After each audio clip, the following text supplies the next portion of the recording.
Merhaba arkadaşlar, Güleyala kanalına yeniden hoş geldiniz. Hepinizi sevgiyle selamlıyorum. Bu videomuzda Şerif Woody'nin yeleğini öreceğiz. Alize Cotton Gold'un beyazıyla öreceğim. Siyahtan çok az kullanacağız üzerindeki desenler için arkadaşlar. Tığım yine 2.2 milim tığımı kullanacağım. Hepinize kolaylıklar diliyorum. Birlikte yaparsak olur diyoruz ve ne yapıyoruz? Başlıyoruz.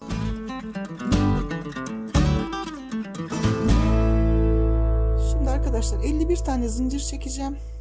51 tane zincirin üzerine 50 tane sık iğne yapacağım. Bu sayı sizin ipinizin kalınlığına ve inceliğine göre değişebilir. Ben yöntemini size gösteriyorum.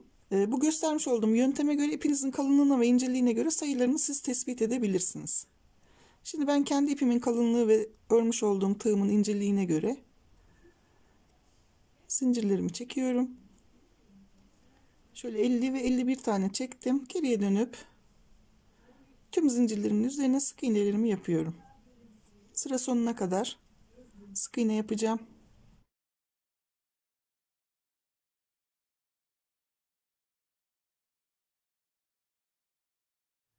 Şimdi bir tane zincir çekip geri dönüyorum. İlk sık iğnemin içerisine çift giriyorum.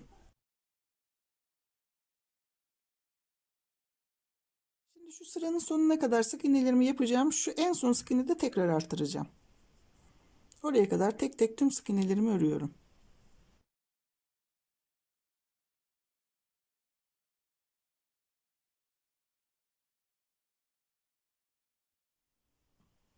Başa kadar geldim. Buradaki son sık iğneme de yine çift giriyorum.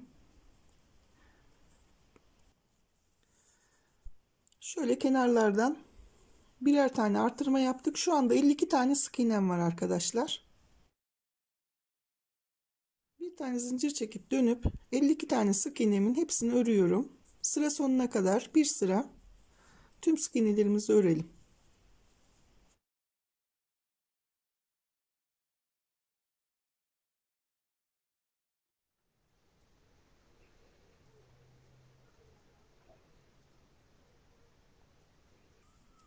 Bir zincir çekip dönüp çift giriyorum ilk sık iğneme. En sonda 2 tane sık iğne kalana kadar tüm sık iğnelerimi örüyorum. Burada bir tane de artırma yapacağım.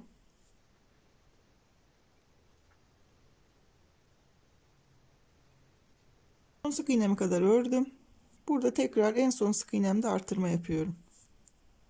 2 tane daha artırma yaptık. 54 tane sık iğnemiz var.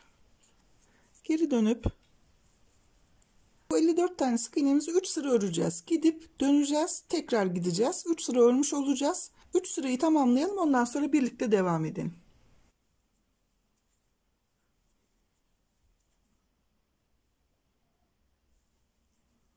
Evet, 3. sıramı da tamamladım. 3 sıra örmüş oldum arkadaşlar. 1, 2, 3 sıra. Şimdi geri dönüyorum. Ben bunu buldum diye. Şimdi bir zincir çekip geri döndüm. Şu ilk sık iğnemi atlıyorum arkadaşlar. Burada bir tane eksilteceğim. Örmeden geçiyorum. Şu ilk birinci sık iğnemi. 9 tane sık iğne yapıp bir tane daha örmeyeceğim. 1, 2, 3, 4, 5, 6, 7, 8 ve 9. Şuradaki sık iğnemi de atlıyorum. Örmeden geçiyorum. Tekrar 9 tane sık iğne yapacağım. 1,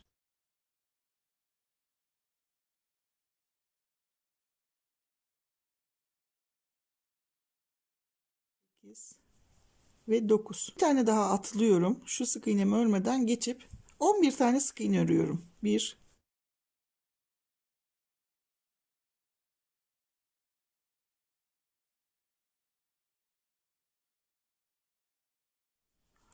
10 ve 11 tane sık iğne ördüm.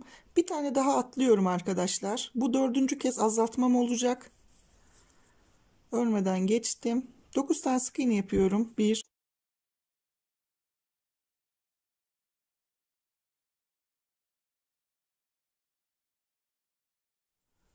8 ve 9. sık iğnemi yaptım. Tekrar atlıyorum bir tane sık iğne. Bir tane daha azalttım 5. kez. 1, 2, 3, 4, 5, 6, 7, 8 ve 9 tane sık iğnemi ördüm. Sondan bir önceki sık iğnemi atlayıp son sık iğnemi örüyorum ve 6. azaltmamı yapmış oluyorum. Şurada şu şekilde azaltmalar yaptık. Bir zincir çekip geri döndüm. Tüm sık iğnelerimi örüyorum. Sıra sonuna kadar 48'e düşürdük sık iğne sayımızı.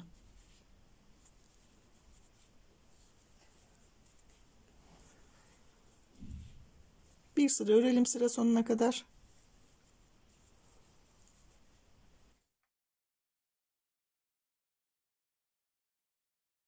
Bir sıra ördüm arkadaşlar.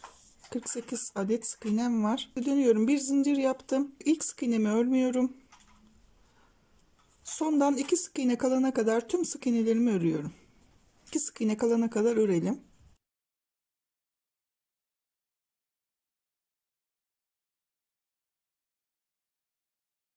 Evet, sondan 2 tane sık iğnem kaldı. Şu sık iğnemi atlıyorum. En sonuncu sık iğnemi örüyorum. Burada bir tane daha azaltma yaptım. Bu sırada 2 tane azaltma yaptık başlarda. Geri dönüyorum. 11 tane sık iğne yapıp bir tane azaltıyorum. 1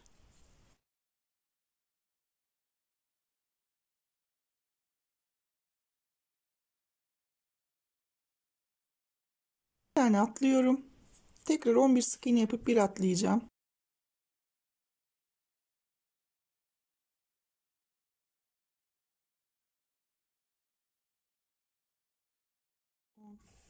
Bir.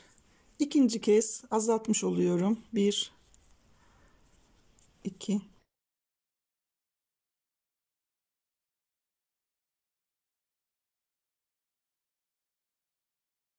10 11. Üçüncü kez bir tane daha atlıyorum arkadaşlar. Örmeden geçiyorum. Sıra sonuna kadar sık iğnelerimi örüyorum.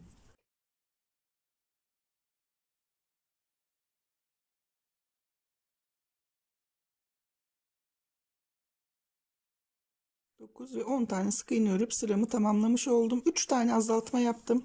Şu anda 43 tane sık iğnem var. Devam ediyorum. Bir zincir çektim, döndüm. İlk sık iğnemi örmeden geçiyorum. Sıra sonuna kadar sık iğnelerimi öreceğim. Sıra sonunda tekrar keseceğim.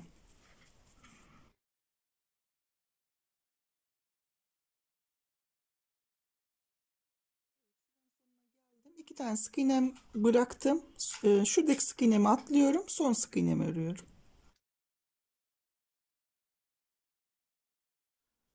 Bir zincir çekip dönüp tüm sık iğnelerimi başa kadar bir sıra örüyorum.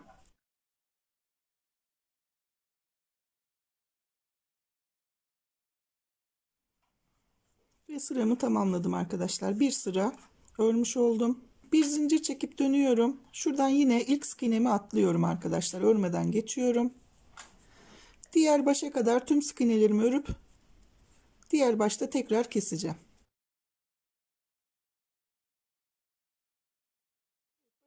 Geldim. Şuradan tekrar bir tane atlıyorum ve son sık iğnemi örüyorum. Bir zincir çektim, döndüm arkadaşlar. 1 2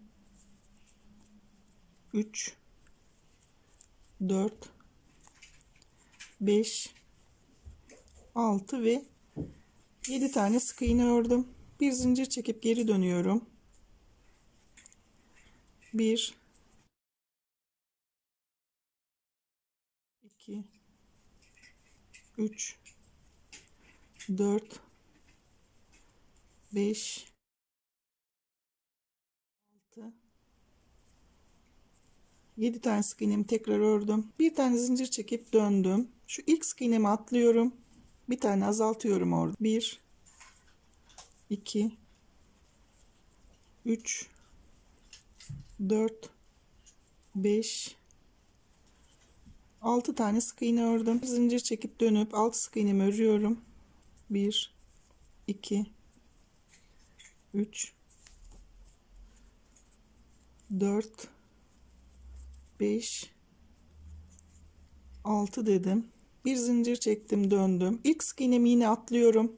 Örmeden geçiyorum. 1 2 3 4, 5 tane sık iğne ördüm.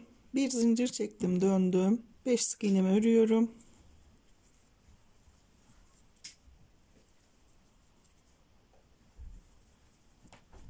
Tekrar geri dönüyorum. Bir tane daha atlıyorum.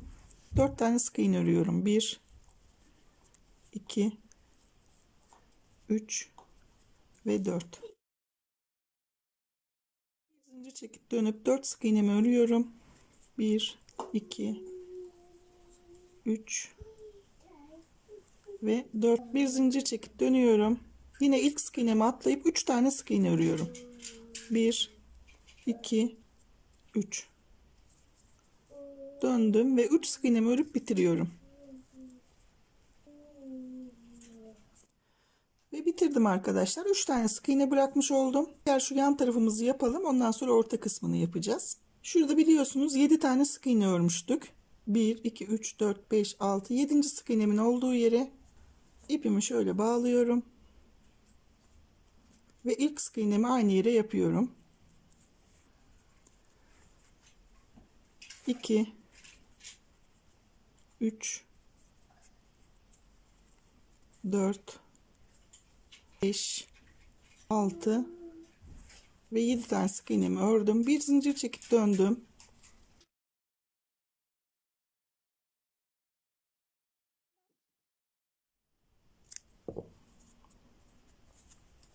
Şimdi şu koltuk altından şuradan 1, 2, 3, 4 tane sık iğne bırakıyorum arkadaşlar. 5. sık iğneme ipimi bağlıyorum.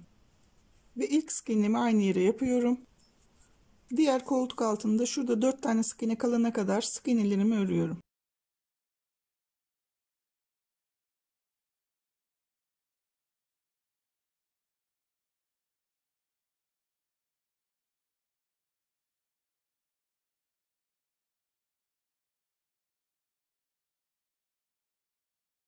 On 17 tane sık iğne ördüm. 4 tane sık iğne de bu tarafta bırakmış olduk. Şimdi bir zincir çekip geri dönüyorum. Bir tane azaltacağım arkadaşlar. Şu ilk sık iğnemi örmüyorum. 1, 2, 3, 4, 5, 6 ve 7 tane sık iğne örüp bir tane atlıyorum. 1, 2, 3, 4, 5, 6 tane sık iğne örüyorum. Bir tane daha atlıyorum. Yani son sık iğnemi örüyorum. Burada bir tane daha kestim. Şimdi bir tane zincir çekip geri dönüyorum. 1, 2, 3, 4, 5, 6 tane sık iğne örüp bir tane atlıyorum. Sıra sonuna kadar sık iğnelerimi örüyorum. 7 tane sık iğne ördüm, döndüm. 4 tane sık iğne örüp geri döneceğim. 2, 3, 4. Bir zincir çektim, döndüm. İlk sık iğnemi atlıyorum. 3 tane sık iğne örüyorum. 1, 2 ve 3 dedim. Bir zincir çekip döndüm. 3 sık iğnemi örüp bitiriyorum. 1, 2, 3. Şöyle birazcık dikecek kadar ip bırakıp keseceğim.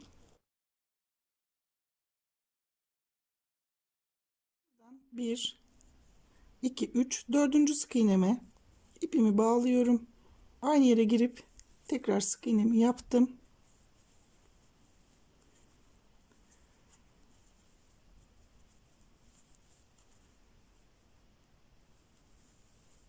Dört sık iğnemi ördüm. Bir zincir çekip döndüm. 1, 2 sık iğne örüp şu sık iğnemi atlayıp son sık iğnemi örüyorum. Burada bir tane kesiyorum. Dönüp 3 tane sık iğnemi örüyorum.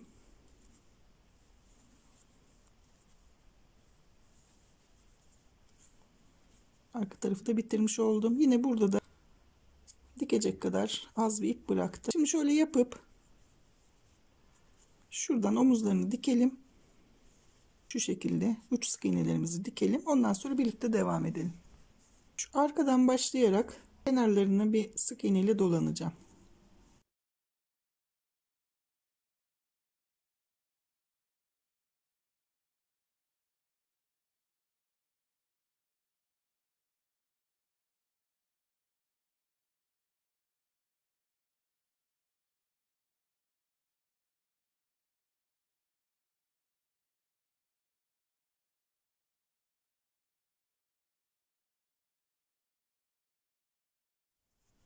Şuraya geldiğim zaman şurada germemesi için çift giriyorum arkadaşlar. Şuraya.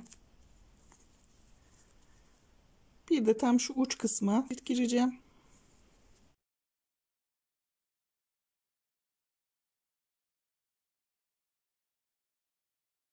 Şu şekilde bakın. Etrafını bu şekilde dolanıp başladığımız noktaya kadar gelelim arkadaşlar. Şu başladığım noktaya geldim. Şuraya sık iğnemi kaydırıyorum ve bitiriyorum. Şimdi uzunca bir siyah ip taktım iğneme. Şu arka taraftan başlayarak kenarlarındaki deseni yapacağım.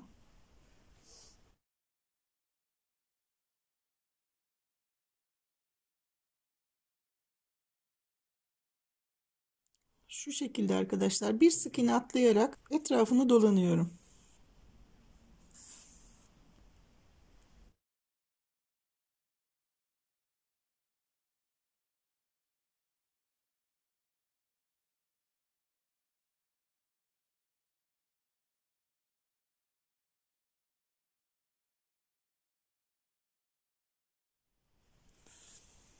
Şu etrafını dolandım bakın şu şekilde. Şu kol kısımlarına da şöyle bir tur sık iğne ile geçeceğim.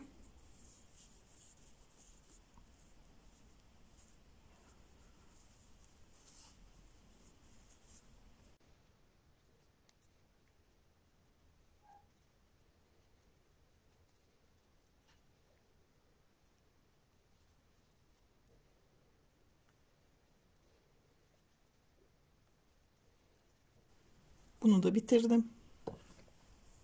Şu siyah ipimizle aynı şu yan taraflarda yaptığımız gibi bu kol kısımlarını da yapalım arkadaşlar. Ondan sonra birlikte devam edelim. Kol kısımlarını da yaptım arkadaşlar bakın. Yeleğin ana kısmını bitirmiş olduk. Şimdi şöyle benekler yapacağız üzerine. Bu benekleri istediğiniz şekilde aslında yapabilirsiniz. Kendiniz de yapabilirsiniz. Ben size şimdi 3 tane model vereceğim. Bunun için önce şu siyah ipimizi biraz inceltmemiz gerekiyor. 2 kat ya da tek kat ipinizin kalınlığına göre kullanabilirsiniz. Böyle katını ayıracağız. Şimdi ince uçlu bir tığ kullanalım. Bunun için aynı zamanda benim 1,7 tığım var. Daha ince uçlu diğerine göre. Şimdi 4 tane zincir çekiyorum. 1, 2, 3, 4. 3 tane sık iğne yapacağım üzerine. 1, 2,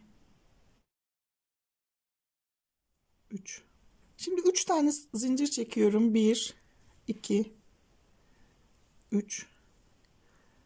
Zincirlerin üzerinde 2 tane sık iğne yapıyorum. Şöyle 1, 2. 3 tane sık iğnemi de örüyorum. Yani toplamda 5 tane sık iğne örmüş olacağım.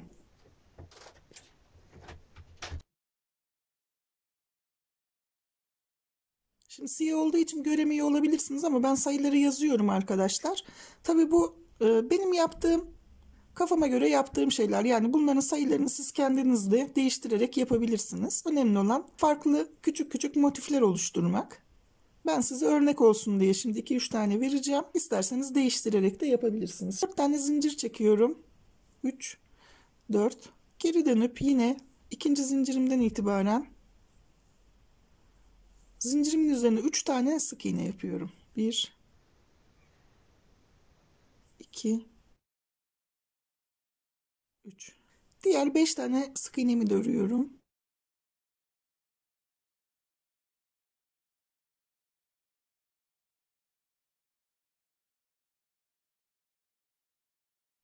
Ve 5 sık iğnemi de ördüm. Yani toplamda burası şimdi 8 tane sık iğne oldu. Bir tane zincir çekip geri dönüyorum. İlk sık iğnemi örmüyorum. Şunu örmeden ikinci sık iğneme geçiyorum.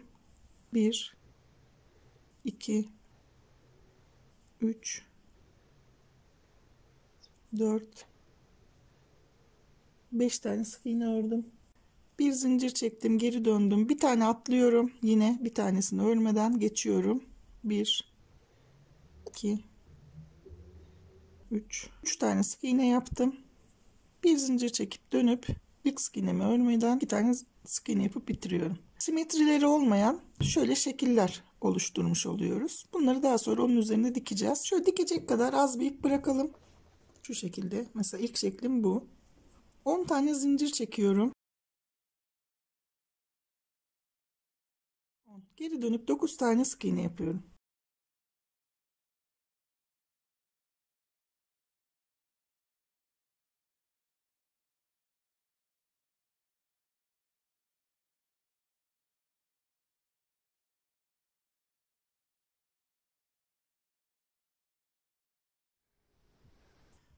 Şimdi bir tane zincir çekip döndüm. Şu ilk sık iğnemi örmüyorum. İkinci sık iğnemden itibaren 1 2 3 4 5 6 ve 7 tane ördüm. Orada bir tane bırakıyorum. Bir zincir çektim, döndüm. Tekrar şuradaki ilk sık iğnemi örmeden ikinci sık iğneme geçiyorum.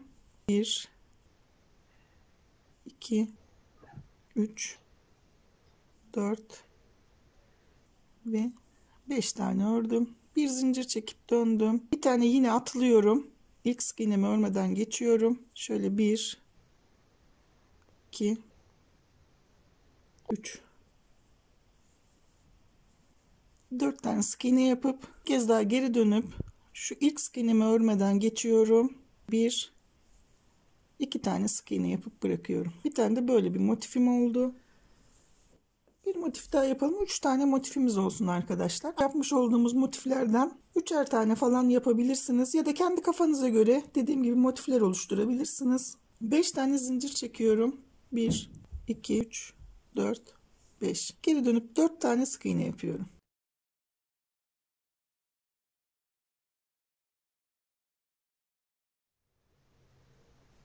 Bir tane zincir çekip geri dönüyorum. İlk sık iğnemin içerisine çift giriyorum. Şöyle artırma yapıyorum burada. Bir tane de böyle göstereyim size. 2 tane sık iğne yapıp bir tane daha artırıyorum.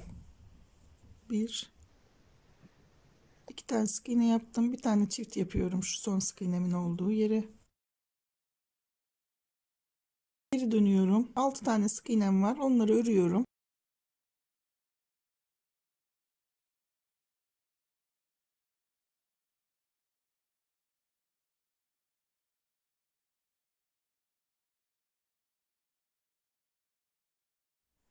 Bir tane zincir çekip geri döndüm. Yine buraya çift giriyorum. 4 tane sık iğne yapıyorum.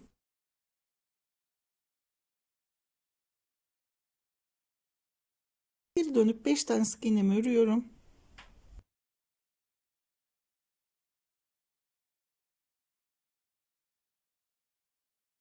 Bir zincir çektim, döndüm. İlk sık iğnemi örmeden geçiyorum. Atlıyorum.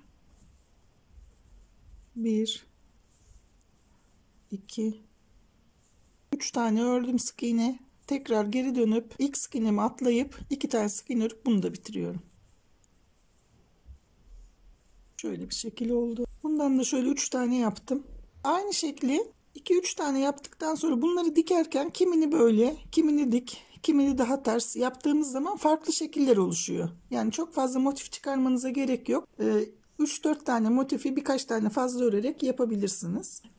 Şunların kenarları düz olanları şöyle kenara gelecek şekilde monte ediyorum. Şöyle. Şunu şöyle yapacağım. Bunu da tam şuraya yukarıdan aşağıya doğru yapabilirim. 3 motif bu tarafa, 3 motif bu tarafa.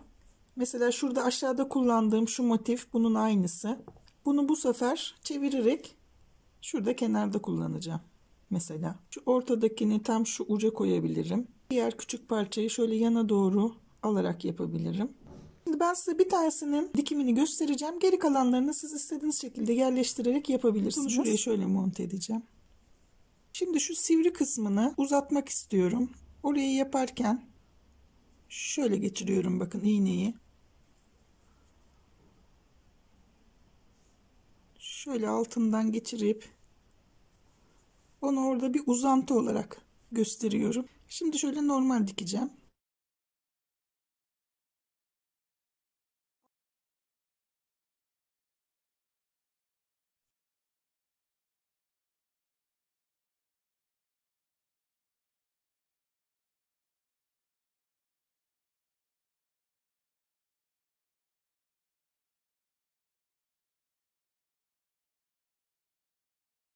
Şunu da çektireceğim. Şuradan da bir V şeklinde çektiriyorum.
Ön tarafı 3 tane yerleştirdim. Şimdi bu aynı motiflerin bu tarafa da dikeceğim. Dikme yöntemini gösterdim. Motif örneklerinden de verdim. Yeleğimizin beneklerini bitirelim. Ondan sonra birlikte devam edelim. Evet, desenlerimi şöyle yerleştirdim. Şöyle üzerine ılık bir ütü yapabilirsiniz. Evet, yeleğimiz de gerçekten çok güzel oldu. Çok güzel oturdu.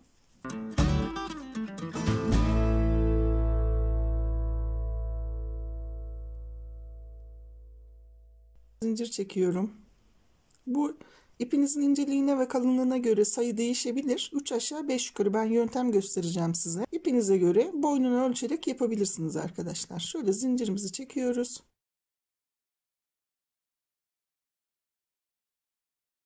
İkinci zincirimden itibaren tüm zincirlerimin üzerine sık iğne yapıyorum.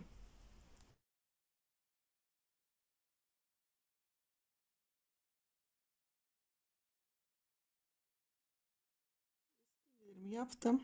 Bir zincir çekip geri dönüyorum. Şuradan şu sondan 6 tane falan sık iğne bırakarak 6 sık iğne falan kalana kadar öreceğim arkadaşlar.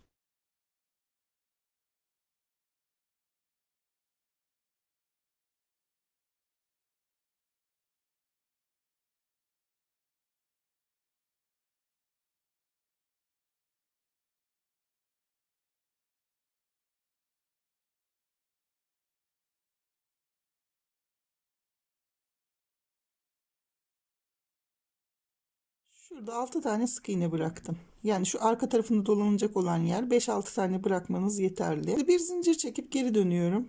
Bir tane sık iğnemi atlıyorum. 1 2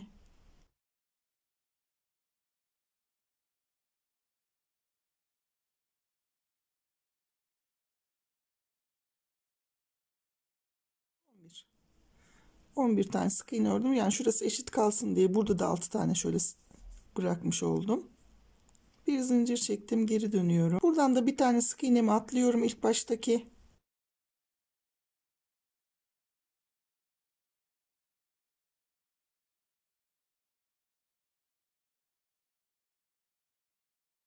Bir tane ördüm. Şuradaki sık iğnemi atlıyorum. Sondan ikinci sık iğnemi, en sondaki sık iğnemi örüyorum. Bir zincir çekip döndüm. Yine ilk sık iğnemi örmeden ikinci sık iğnemden itibaren örüyorum. 1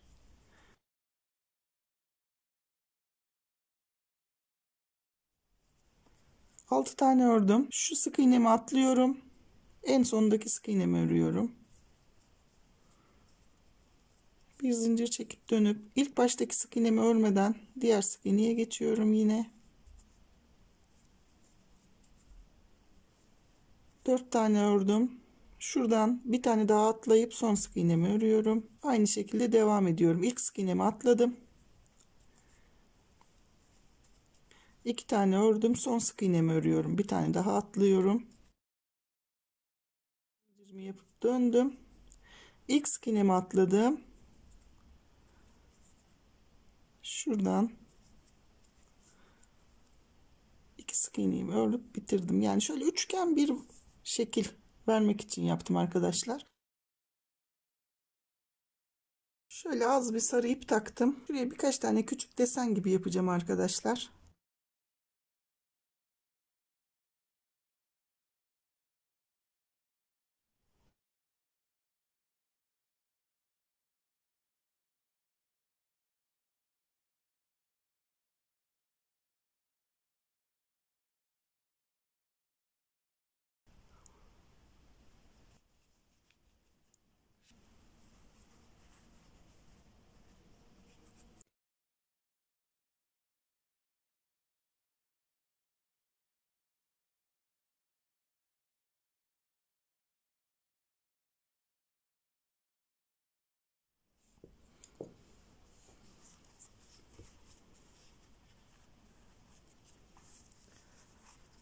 Şöyle bir fular yaptık arkadaşlar basitçe. Şimdi Şerif'in yıldızı kaldı. Onu da yapalım.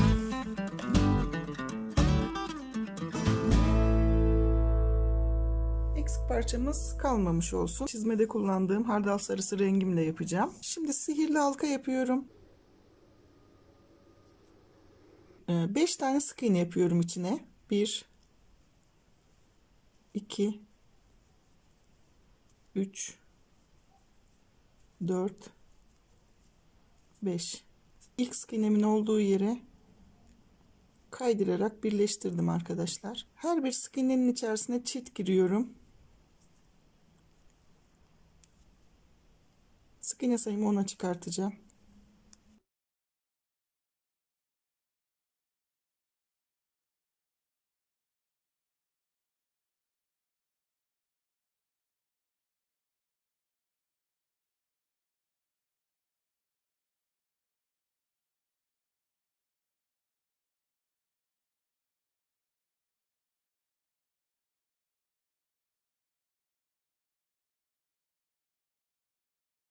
Şuraya tekrar kaydırıyorum arkadaşlar düzgün durması için.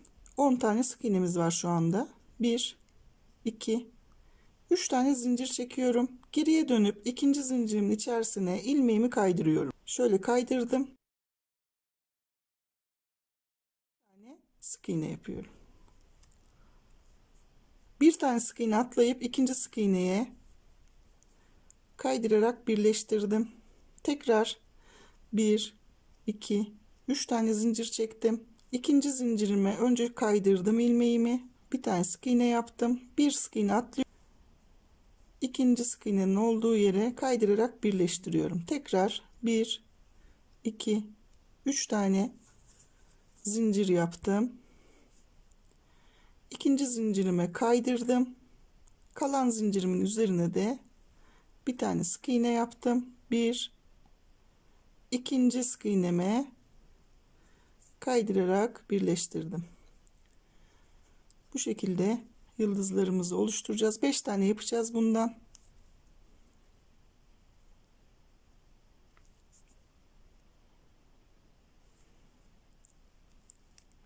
Ve sık iğnemi de yaptım. Bir tane atladım. Kaydırarak birleştirdim. 4 tane oldu. Bir tane daha yapacağız.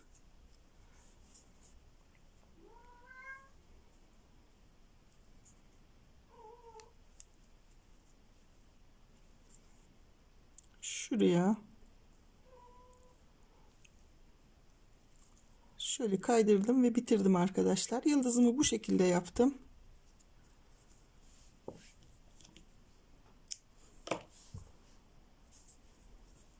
Böyle basit güzel bir yıldız bakın. şu göğsüne dikeceğiz.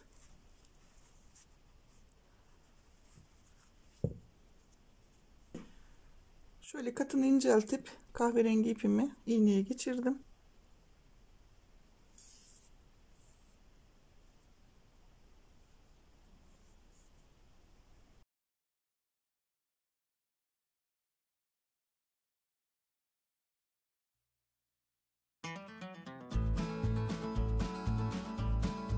Şöyle bir C yapıyorum. Şuradan tekrar aynı yerden gireceğim.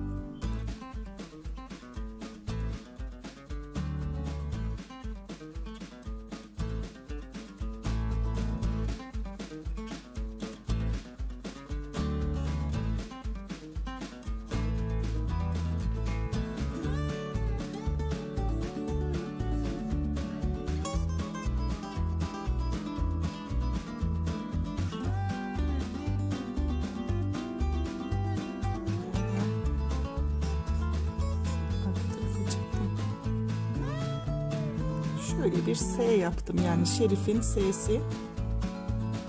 Şerif diye yazamam yani çok küçük olduğu için, ama becerebilirseniz Şerif diye yazabilirsiniz. Şöyle S yeterli zannediyorum. Evet, bunu yeleğin yakasına, şu zannediyorum sol göğüste oluyor. Evet, şöyle sol göğsündeymiş. Sol göğsüne şuraya bunu monte edeceğim. Ondan sonra aksesuarlarımız da tamamlanmış olacak ve Şerif Woody ile işimiz bitmiş olacak. Evet, yıldızımı şu şekilde diktim arkadaşlar. Fularıyı da dahil tüm aksesuarlarıyla birlikte Şerif Woody'yi tamamlamış olduk. Evet, bir videomuzun daha sonuna geldik. Tabii ki öncelikle ne yapıyoruz? Kendimizi alkışlıyoruz. Çok teşekkür ederim arkadaşlar benimle birlikte ördüğünüz için. Lütfen beğen butonuna basmayı ve abone olmayı unutmayın. Hepinizi sevgiyle selamlıyorum. Şimdilik hoşça kalın, sevgiyle kalın.